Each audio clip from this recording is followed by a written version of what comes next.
आज हम आप लोगों को पढ़ाने जा रहे हैं संख्या पद्धति का लास्ट अभ्यास हमारा है प्रश्नावली 1.6। यहाँ पे दिया है ज्ञात कीजिए। पहला क्वेश्चन है हमारा ज्ञात कीजिए। जैसे यहाँ पर दिया है पहला क्वेश्चन है 64 की पावर 1/2 है। मतलब यहाँ पे हमको पहले 64 किसका गुणनखंड है, किसका गुणनखंड है उसको निकालेंगे। 64 किसका गुणनखंड है उसको निकालेंगे। तो यहाँ पर 64 जो है हमारा 8 का गुणनखंड है। किसका गुणनखंड है? 8 का गुणनखंड। तो यहाँ पे 8 गुणे 8 यहाँ लिखेंगे, एक कोष्टक में कर लेंगे और 1/2 कर लेंगे। अब यहाँ पे हम लोग लिख सकते हैं 8 की पावर 2, 8 की पावर 2 गुणे 1/2। मतलब इसको हम लोग इस तरह से भी लिख सकते हैं, या तो इसको लिख लें 8 की पावर 2 कोष्टक में और 1/2, इस तरह भी लिख सकते हैं। अब यहाँ पे जो कोष्टक के अंदर की संख्या होती है और जो कोष्टक के बाहर की पावर होती है, उन दोनों में आपस में गुणा कर देते हैं। तो यहाँ पर हो जाएगा हमारा 8 8 हो जाएगा हमारा 8, 2 हो जाएगा हमारा 2 गुणे 1/2।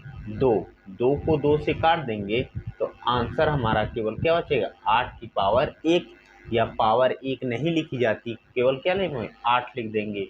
ये हमारा क्या हो जाएगा? पहले का आंसर हो जाएगा। उसी तरह से दूसरा सवाल है यहाँ पे। अब इसका गुणनखंड बनाएंगे तो यहाँ पर हमारा बनेगा 2 गुणे 2 गुणे 2 गुणे 2, 2 दूनी 4, 4 दूनी 8, 8 दूनी 16, 16 दूनी 32, और इसकी पावर हो जाएगी 1/5। अब यहाँ पर हमारा हो जाएगा 2, 2 दूनी 4, 1 5, 5 संख्या, मतलब 2 की पावर कितनी हो जाएगी? 5 हो जाएगी। और यहाँ पर हमारा हो जाएगा 1/5, 1/5।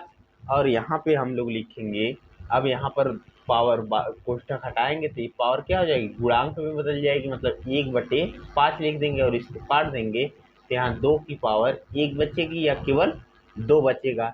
ये हमारा हो जाएगा दूसरे का आंसर। अब हमारा उसी तरह ये तीसरा सवाल है। यहाँ पे तीसरा सवाल है, यहाँ पे लिखेंगे 5 गुणे 5 गुणे 5, मतलब 5 25, 25 25 125, 125 की पावर हो जाएगी 1/3। अब यहाँ पर हो जाएगा 5 की पावर 3 गुणे 1/3। 3 को 3 से काट देंगे तो यहाँ पर हमारा बचेगा क्या? केवल 5 बचेगा। ये हमारा क्या हो जाएगा? आंसर हो जाएगा। उसी तरह से अब हम लोग दूसरे सवाल को देखते हैं। दूसरा सवाल है हमारा मान ज्ञात कीजिए। दूसरा सवाल है यहाँ पे, ज्ञात कीजिए 9 की पावर 3/2। 9 की पावर 3/2। तो इसी तरह जैसे हम लोग पहला सवाल किए उसी तरह इसको भी करेंगे, दूसरे सवाल को भी। तो यहाँ लिखेंगे 9 3, यहाँ पे हो जाएगा हमारा 3 गुणे 3, 3 गुणे 3 कोष्टक में यहाँ पर 3 की पावर 2। अब यहाँ पे हो जाएगा 3 की पावर 2 गुणे 3/2। 2 को 2 से काट देंगे तो यहाँ बचेगा 3 की पावर 3, 3 की पावर 3। तो इसको हम लोग लिख सकते हैं 3 गुणे 3 गुणे 3 बराबर, यहाँ पर हमारा आंसर हो जाएगा 27। बराबर यहाँ पे कितना हो जाएगा? 27। अब उसी तरह हमारा दूसरा सवाल है। दूसरा सवाल है हमारा, अब हम लोग हल करेंगे इसको। तो यहाँ पर हो जाएगा 2 गुणे 2 गुणे 2 गुणे 2, 2 दूनी 4, 4 दूनी 8, 8 दूनी 16, 16 दूनी 32। अब इसकी पावर है 2/5। अब यहाँ पर हमारा हो जाएगा 5 की पावर 2 की पावर क्या हो जाएगी? 5 हो जाएगी। और इसके पूरे में हो जाएगा 2/5। अब यहाँ पर हो जाएगा 2 की पावर 10/5। इसको काट देंगे तो यहाँ पर हो जाएगी 2 की पावर यहाँ पे हो जाएगा हमारा 2, 5 दूनी 10, और यहाँ पर 2 गुणे 2 बराबर हमारा हो जाएगा 4। ये हमारा हो जाएगा इसका आंसर। अब उसी तरह यहाँ पे हमारा तीसरा सवाल है। तीसरा सवाल है यहाँ पर 2 गुणे 2 गुणे 2 गुणे 2, मतलब यहाँ 2 की पावर 2 दूनी 4, 4 दूनी 8, 8 दूनी 16 की पावर 3/4। अब यहाँ पर हो जाएगा हमारा 2 की पावर 4 गुणे 3/4। 4 को 4 से काट देंगे तो यहाँ 2 की पावर 3 बचेगी। तो मतलब 2 गुणे 2 गुणे 2 बराबर यहाँ पे आ जाएगा हमारा 8। बराबर कितना आ जाएगा 8। अब उसी तरह दिया है -125 की पावर -1/3।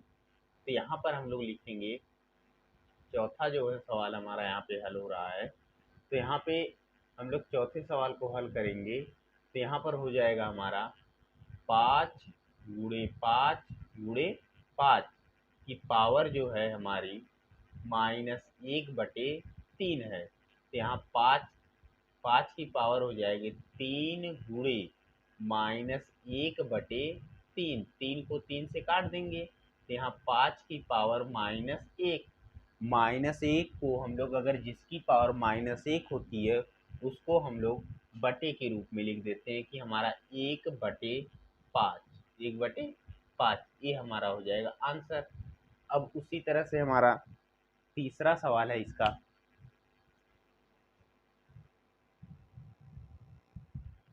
यहाँ पे हमारा तीसरा सवाल है, यहाँ पे सरल कीजिए।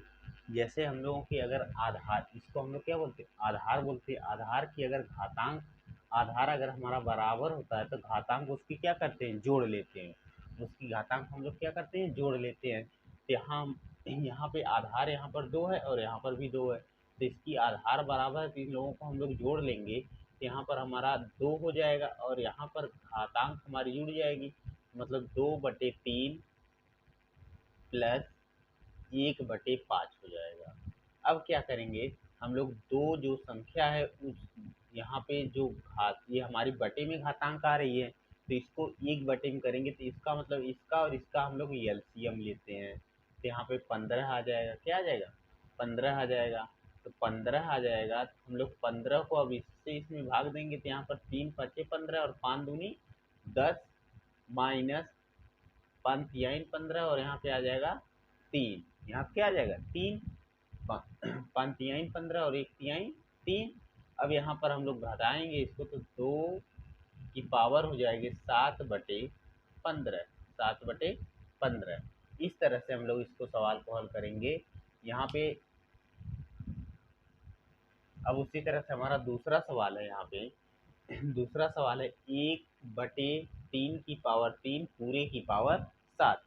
अब यहाँ पे हो जाएगा 1 की पावर 7 बटे, यहाँ पे हो जाएगा 3 की पावर 3 गुणे 7।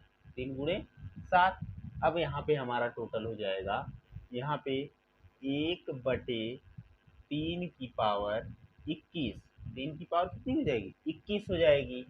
अब क्योंकि ये जो घातांक होती है उसको, अगर दो घातांक होते तो उसको आपस में गुणा कर लेते, मतलब ये अंदर वाली घातांक से बाहर वाली घातांक में गुणा करते हैं।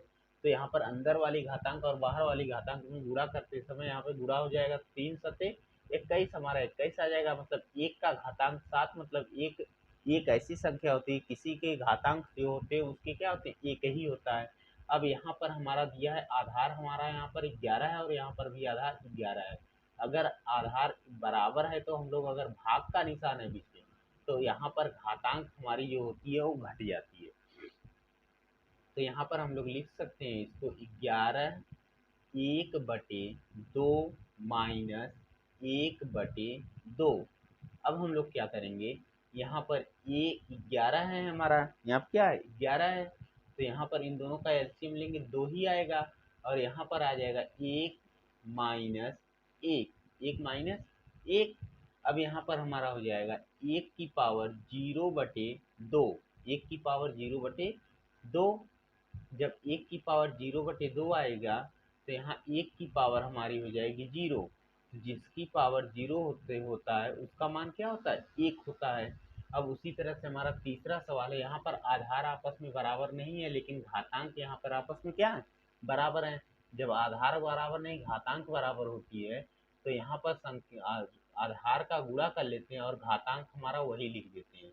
तो 8×7 = 56 1/2।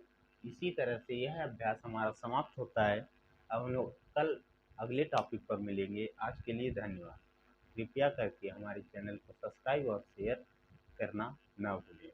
आज के लिए धन्यवाद।